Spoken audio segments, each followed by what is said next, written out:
ಬರೀ ವಿದ್ಯಾಭ್ಯಾಸ ಒಂದೇ ಸಾಕಾಗುವುದಿಲ್ಲ. ವಿದ್ಯಾಭ್ಯಾಸದ ಜೊತೆಗೆ ಸಂಸ್ಕಾರವು ಅತ್ಯಂತ ಅವಶ್ಯಕ. ಅದರಲ್ಲೂ ನಮ್ಮ ಒಂದು ಭಾರತೀಯ ಸಂಸ್ಕಾರ ಏನಿದೆಯೋ ಇದು ಇನ್ನೂ ಅತ್ಯಂತ ಉತ್ತಮವಾದಂತಹ ಒಂದು ಸಂಸ್ಕಾರ. ಒಂದು ವಸ್ತುವಿನ ಸದುಪಯೋಗ ಮಾಡುವವನಿಗೂ ವಸ್ತುವಿನ ಬಗ್ಗೆ ತಿಳುವಳಿಕೆ ಇರುತ್ತೆ, ಆ ವಸ್ತುವಿನ ದುರ್ವಿನಿಯೋಗ ಮಾಡುವವನಿಗೂ ಅದರ ಬಗ್ಗೆ ತಿಳುವಳಿಕೆ ಇದ್ದೇ ಇದೆ. ಆದರೆ ಆ ಸಂಸ್ಕಾರ ಇದ್ದವನು ಒಳ್ಳೆ ರೀತಿಯಾಗಿ ಅದನ್ನು ಸದ್ವಿನಿಯೋಗ ಮಾಡ್ತಾನೆ, ಆ ಸಂಸ್ಕಾರ ಇಲ್ಲದೆ ಇರುವವನ ಅದನ್ನು ದುರ್ವಿನಿಯೋಗ ಮಾಡ್ತಾನೆ.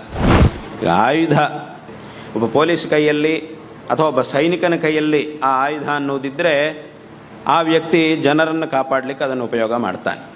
ಒಬ್ಬ ಉಗ್ರಗಾಮಿಯ ಕೈಯಲ್ಲಿದ್ದರೆ ಅವನು ಜನರನ್ನು ಕೊಲ್ಲುವುದಕ್ಕಾಗಿ ತೊಂದರೆ ಮಾಡಲಿಕ್ಕೆ ಅದನ್ನು ಉಪಯೋಗ ಮಾಡ್ತಾನೆ. ವ್ಯತ್ಯಾಸ ಇಲ್ಲಿ ಆಯುಧದಲ್ಲಿ ಯಾವುದೇ ವ್ಯತ್ಯಾಸ ಇಲ್ಲ, ವಸ್ತುವಿನಲ್ಲಿ ಯಾವುದೇ ವ್ಯತ್ಯಾಸ ಇಲ್ಲ.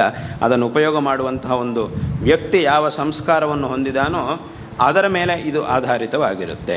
ಆದರೆ ವಾಸ್ತವವಾಗಿ ಇಬ್ಬರಿಗೂ ತಿಳುವಳಿಕೆ ಇದ್ದೇ ಇದೆ, ಆ ವಸ್ತುವಿನ ಬಗ್ಗೆ ತಿಳುವಳಿಕೆ ಇಬ್ಬರಿಗೂ ಇದ್ದೇ ಇದೆ. ಇದು ಏನು, ಇದರ ಸಾಮರ್ಥ್ಯ ಏನು, ಇದು ಎಷ್ಟು ಕೆಲಸ ಮಾಡುತ್ತೆ, ಇದರಿಂದ ಏನು ಕೆಲಸಗಳಾಗುತ್ತೆ, ಆ ತಿಳುವಳಿಕೆ ಇಬ್ಬರಿಗೂ ಇದೆ. ಆದರೆ ಆ ತಿಳುವಳಿಕೆ ಒಂದೇ ಸಾಕಾಗುವುದಿಲ್ಲ, ಅದರ ಜೊತೆಗೆ ಈ ಸಂಸ್ಕಾರವು ಸಹ ಅತ್ಯಂತ ಅವಶ್ಯಕ. ಆದ್ದರಿಂದ ವಿದ್ಯಾಭ್ಯಾಸವೂ ಬೇಕು, ಅದರ ಜೊತೆಗೆ ಒಳ್ಳೆಯ ಸಂಸ್ಕಾರವೂ ಅತ್ಯಂತ ಅವಶ್ಯಕ.